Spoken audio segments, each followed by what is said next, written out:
Hi, good morning, I guess it is. Anyway, unforeseen circumstances, I'm gone today. So you're going to get, depending on you, which class, fourth hour, you're going to get 2 cases, and then fifth, you're going to get 2, but they're going to be different ones to some degree. That'll all be explained. Also, to you guys that are expected to do these, Wisconsin and the other ones, I'll look back over your things, and if you're good enough, I think we're just going to call that done, because it's not fair to you if you're there to make that up. Okay? So anyway, without further ado, our first case we're going to talk about, and both fourth and fifth will get this one today, is Wisconsin versus Yoder. This is our first religion case. Has to do with the Amish. 1972. I'm not sure what all you know about the Amish, other than the hats and the not driving cars and stuff. I linked to a page that you do not have to look at. It's just something if you're kind of interested about what the Amish believe. It's just a frequently asked questions from the Amish country, basically. But if you do have questions about it, we can always talk about some of that stuff, because it helps to understand these groups when you're talking about these cases. So here we're talking about compulsory education law. So Wisconsin had a law that said you got to be 16 at least to quit school. The Amish, including a guy named, I forget, Jonas Yoder. I mean, he's like this classic Amish name. There's a group of Amish people wanted their kids to be able to quit school after the 8th grade because they were needed on the farm. And they thought that anything a kid learned after 8th grade was not necessary or relevant to their faith. Plus, I think about high school social-wise, and you get some bad elements and so on and so forth, if you will. So they wanted to be able to quit after the 8th grade, which for most of you is probably 13 or 14. I don't know, some of you maybe it's like 23, but that's another story. No names. Anyway, Wisconsin is saying, well, we need to keep people in school because an educated populace is one that doesn't commit crimes. They're more likely to not go on welfare, and they're more likely to be productive citizens. So it's for the interest of the entire community, or the state in this case, that they be educated. And the Yoders, of course, were arguing that the farming, this lifestyle they had, was part of their religion. This whole idea of relying on the self and the group, and doing honor to God by doing honest work and that kind of thing. Okay, and that, I think that page might help you with some of that stuff. So we go to the court decision, and basically the Amish are asking for a carve out. Remember, I've used that term where you get an exception. Should you be allowed to wear a hat? Should you have to wear gym outfit? There are a couple cases about that, things like that. So anyway, what we've got here is a unanimous 7-0 decision. 2 justices did not participate, in favor of Yoder. So that Amish, and I think only the Amish, are allowed to quit school early. Due to, and if you can't read this, you can freeze this and all this, due to what is called a long-established tradition of self-sufficiency. So long-established is key, which means you can't just make it up on the spot.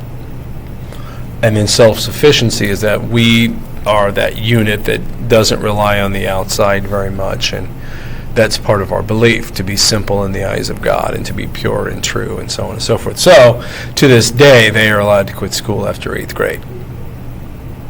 Okay, that's good. Questions? Let me know.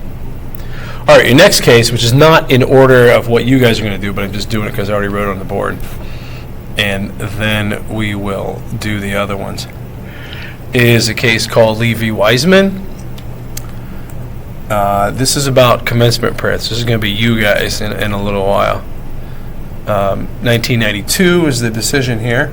Okay, and here you've got a middle school. I don't know why a middle school has a commencement, but they did. This is in Rhode Island, okay? So you've got a school that had what's called an invocation, opening prayer, and a benediction, closing prayer. You guys in commencement, I'm guessing some of you, Logan, for instance, you probably went to commencement last year because you were on the officers or whatever, but somebody gave an opening statement. It's probably one of those, hi, welcome, please silence your cell phones, and then a closing statement, thank you for coming, goodbye, drive safely. Well, it used to be prayers, okay, so invocation and benediction, and it was given by a rabbi, okay? So the school had an issue before with, they had a minister, a Christian minister, and there were some complaints. There was a complaint by Weisman, who is the parent here. Lee is the school, sorry. So the school responded by saying, oh, well, they didn't like a minister, so let's bring a rabbi in. So the rabbi comes in and gives the prayer. Well, what happened was Weisman, who is Jewish, like I said, or I didn't say that he's the parent, but he's Jewish, objected and actually tried to block the prayer from happening and went to court to have an injunction, if you remember injunctions, to stop the prayer. So they go to court, and the court says, well, we're going to let the prayer go on because you can't just stop commencement, and then if you want to file a suit afterwards, you can do so. So the prayer went on, and Weisman, this was his last kid, which you think most parents probably at this point are like, okay, well, I'm done, so who cares? But he ends up filing a suit afterwards to try to stop this because it violated the Establishment Clause, which fifth hour we talked about yesterday. Fourth hour, basically the idea that government cannot promote religion or quote, force religion on someone. Okay? So the school's position is that commencement itself and the prayer were voluntary. Nobody has to go. Nobody has to participate. You could walk out. You could cover your ears or whatever you want to do. And then, like I said, nobody had to be there. Plus, it wasn't a prayer like denominational. Almighty Jesus or Almighty Buddha or Allah or whatever. It's just like God. So it's like covers a lot of territory, but not every amount of territory. So anyway, their argument was it was voluntary.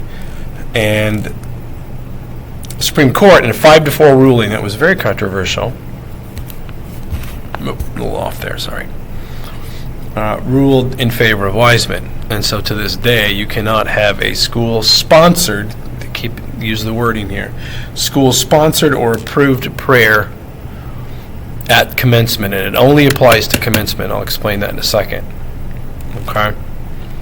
So think about, and we'll talk about this when we come back at some point, what exactly does school-sponsored mean?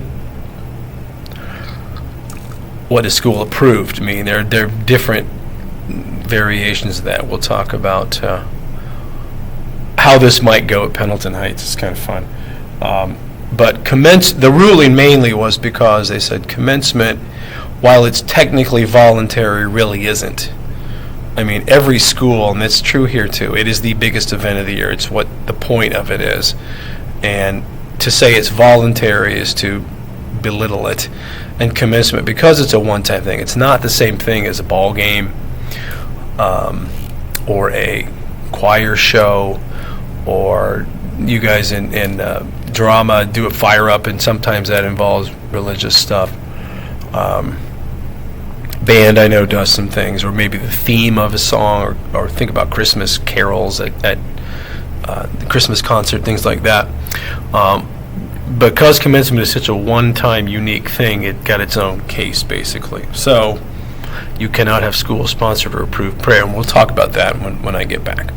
All right? All right, bye.